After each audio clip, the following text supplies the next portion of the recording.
Oke, assalamualaikum warahmatullahi wabarakatuh. Selamat pagi semuanya. Hari ini kita akan melanjutkan pembelajaran kita di mata pelajaran desain media interaktif, dan materi yang akan kita bahas tentang multimedia interaktif. Nah, jangan lupa kalian catat baik-baik setiap materi apa yang saya berikan. Kalian catat di buku kalian masing-masing, karena nanti akan ada pengumpulan tugas atau catatan yang akan kalian lakukan, dan juga kalian harus datang ke sekolah untuk pengumpulan tugas atau catatan tersebut. Nah, untuk multimedia interaktif kita sudah bahas di pertemuan sebelumnya. Nah, multimedia interaktif udah kita bahas tentang pengertian dan juga interaktifnya sendiri. Sekarang kita akan pelajari lebih lanjut apa itu multimedia interaktif. Untuk materi yang saya berikan ini tidak begitu banyak, tapi saya akan memberikan banyak contoh yang akan kalian dalami dan juga kalian tekuni, karena saya ingin kalian mengerti bagaimana contoh-contoh dari multimedia interaktif. Oke, kita lanjut. Pertama yang akan kita bahas tentang klasifikasi multimedia. Nah, kita tahu zaman sekarang adalah perubahan teknologi informasi berubah sangat besar dalam berbagai macam aspek kehidupan. Dengan adanya perkembangan teknologi tersebut dapat memberikan kemudahan dalam mencari informasi dengan kecepatan tinggi. Penggunaan media yang berbeda dengan tujuan menyampaikan berbagai jenis informasi dalam bentuk teks, grafis, animasi, audio, dan video. Jadi klasifikasi multimedia itu dikarenakan adanya perkembangan zaman, perkembangan teknologi. Semakin maju teknologi, semakin canggih juga kita mendapatkan segala informasi yang kita dapatkan. Kita lanjut. Lalu komponen multimedia. Yang pertama, pada dasarnya multimedia interaktif mencakup penggabungan beberapa komponen, yaitu sebagai berikut. Yang pertama ada animasi. Animasi merupakan kumpulan gambar yang ditampilkan secara bergantian dan berurutan sehingga terlihat hidup.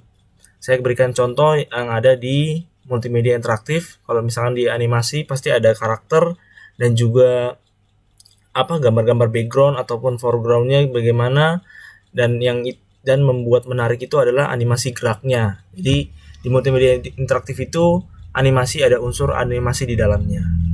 Kalian bisa lihat contohnya yang saya gambar yang saya berikan di PowerPoint. Oke, kita lanjut. Kemudian yang audio. Audio merupakan teknologi yang berperan penting dalam menyampaikan informasi, sebab tanpa adanya audio dalam sebuah multimedia maka hasilnya tidak lengkap. Jadi audio itu membantu kita untuk mempermudah mendapatkan informasi yang akan kita dapatkan. Jadi audio itu sebagai perangsang kita untuk mendapatkan informasi. Saya berikan contoh di sini sebuah video, kalian simak berikut video yang saya berikan.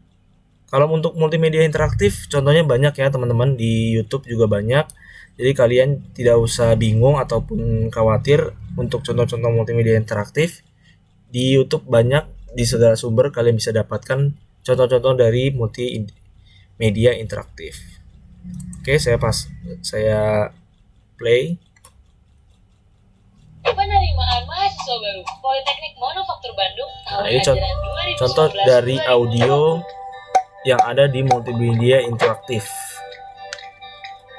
Ini contohnya aja ya teman-teman ya. 1976, Polman Bandung merupakan politeknik negeri pertama di Indonesia yang merupakan hasil. Jadi audio membantu kita mencari atau mendapatkan informasi lebih detail atau lebih jelas. Dia juga membantu animasi yang bergerak melalui sebuah audio. Jadi audio itu membantu animasi yang bergerak. .polman-stripbandung.ac.id. Peserta melakukan registrasi untuk mendapatkan nomor bukti registrasi.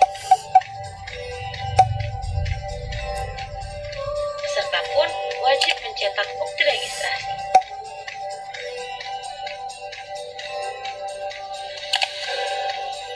Selanjutnya, pembayaran pendaftaran dilakukan di Bank BNI terdekat melalui teller dengan membawa bukti registrasi. Pembayaran pun dapat dilakukan melalui mesin ATM BNI terdekat dengan memasukkan kode Universitas 9075 saat mengisi form pembayaran di teller maupun di mesin ATM. Bukti pembayaran dari teller bank atau kemudian juga audio biasanya di dalam multimedia interaktif membantu kita untuk sebagai panduan untuk kita melakukan bagaimana melakukan multimedia tersebut caranya bagaimana dan juga serta wajib strukturnya melakukan bagaimana. tahapan sebagai berikut. Jadi sebagai panduan Pertama, kita untuk memasukkan melakukan nomor atau registrasi mengakses dapat multimedia dilihat interaktif di bukti tersebut. registrasi. Kedua, memasukkan PIN Oke, dapat dilihat di bukti kita pembayaran stop dari saja ya. teller Yang penting atau kalian slip tahu ATM. apa contoh dari audio di dalam multimedia interaktif. Yang selanjutnya, yang ketiga, gambar. Gambar merupakan publikasi multimedia yang menarik perhatian dan dapat mengurangi kebosanan dibandingkan dengan teks, sebab manusia selalu berorientasi terhadap visual. Gambar juga sangat penting karena dapat meringkas dan menyajikan data kompleks serta mampu menyampaikan banyak kata. Jadi gambar ini membantu kita untuk melihat visual, apa yang kita perlukan, apa yang kita ingin akses. Jadi gambar ini sangat membantu kita. Jadi kalau misalkan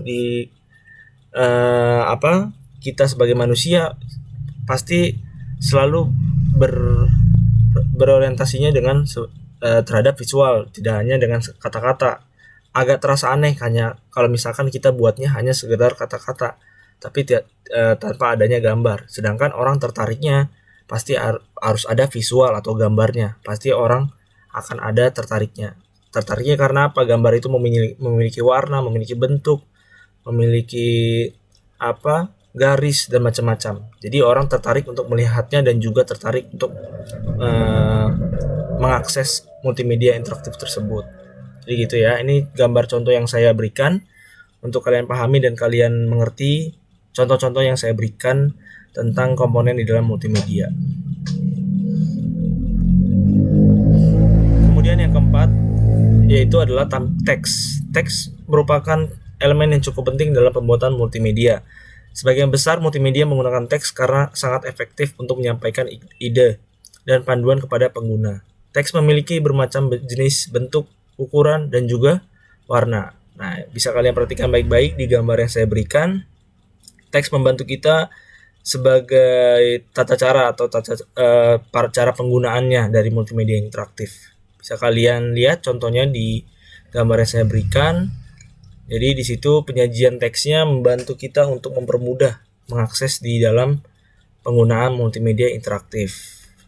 Jadi teks itu sangat penting dalam multimedia interaktif. Oke, yang selanjutnya. Yang terakhir adalah yang kelima adalah video. Video identik dengan gambar-gambar yang saling berurutan sehingga menimbulkan efek gerak yang dapat dilihat dan juga didengar. Pembuatan video dalam tampilan multimedia bertujuan untuk membuat tampilan yang dihasilkan lebih menarik. Jadi, untuk menghasilkan multimedia interaktif yang menarik, unsur video juga harus ada. Jadi kita buat runtutannya, visualnya yang bergerak. Nah, itu kita harus buat semenarik mungkin agar orang-orang dapat tertarik dengan hasil yang kita buat. Ini ada saya berikan contoh video contoh dari komponen multimedia dalam bentuk video.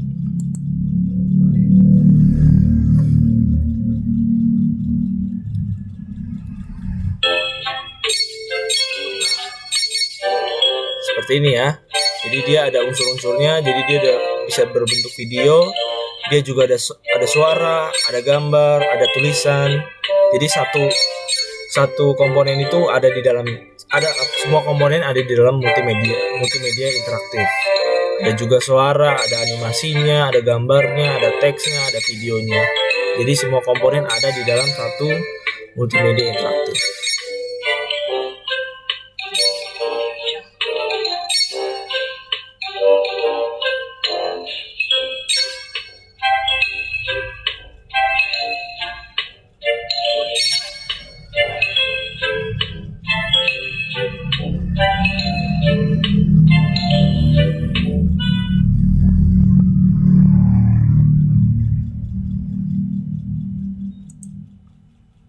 Oke. Selanjutnya kita akan bahas tentang selanjutnya. Oke. Yang terakhir materinya kita akan bahas tentang fungsi dari multimedia interaktif. Yang pertama, komunikasi antar bisnis seperti manajemen, absensi, dan juga keuangan. Jadi kalau misalnya di dalam dunia bisnis, kita bisa memanage keperluan bisnis kita melalui sebuah multimedia interaktif. Misalkan juga kayak absensi. Misalkan zaman sekarang pasti absensi melalui online ya. Jadi orang membuat satu aplikasi, lalu aplikasi tersebut berbasis tujuannya untuk mengisi absensi bisnis.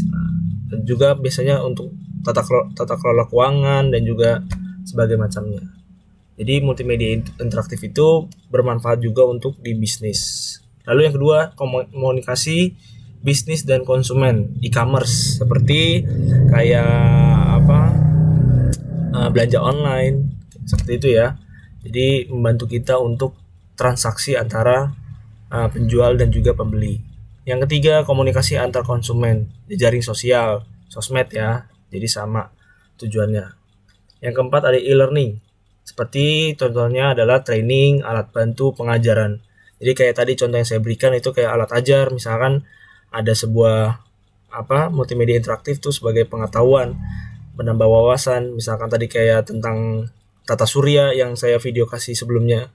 Itu mengenai tata surya. Kalau misalkan mereka klik apa itu tata surya, pengertiannya apa, bagian-bagian dari tata surya itu apa, jenis-jenis tata surya itu apa. Nah, itu adalah sebagai e-learning atau sebagai pengetahuan atau pendidikan.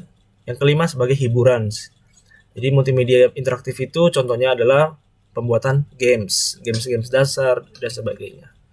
Yang keenam adalah komunikasi pemerintahan, informasi publik, layanan masyarakat.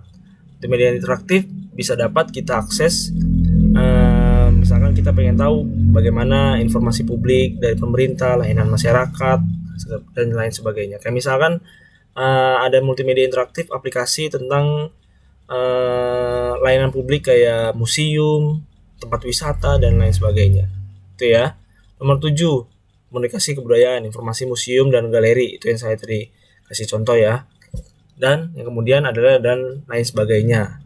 Itu masih banyak banget teman-teman fungsi dari multimedia interaktif yang bisa kita dapatkan kalau misalkan kalian bisa memanagenya atau bisa serius dalam pembuatannya. Jadi itu ya. Oke, sekian dan terima kasih materi dari saya itu. Semoga materi yang saya berikan kepada kalian dapat menambah wawasan kalian dan juga pemahaman kalian tentang multimedia interaktif. Selamat belajar, selamat mencari ilmu yang lebih mendalam. Jangan lupa selalu cari referensi yang kalian inginkan melalui media dan sumber-sumber yang bisa kalian dapatkan melalui internet, YouTube, dan lain sebagainya. Kalian juga belajar dan saya juga masih belajar untuk mendalami bagaimana pembuatannya. Jadi kita saling berkesinambungan. Kita sama-sama belajar, kita sama-sama saling memahami. Jika kalian ada masukan atau pendapat usul dari kalian, boleh sharing ke saya. Kita sama-sama diskusikan apa yang harus kita kerjakan dan kita perlukan dalam pembelajaran kita. Sekian dan terima kasih. Kurang lebihnya mohon maaf. Jangan lupa kalian catat materi yang saya berikan. Terima kasih. Selamat pagi.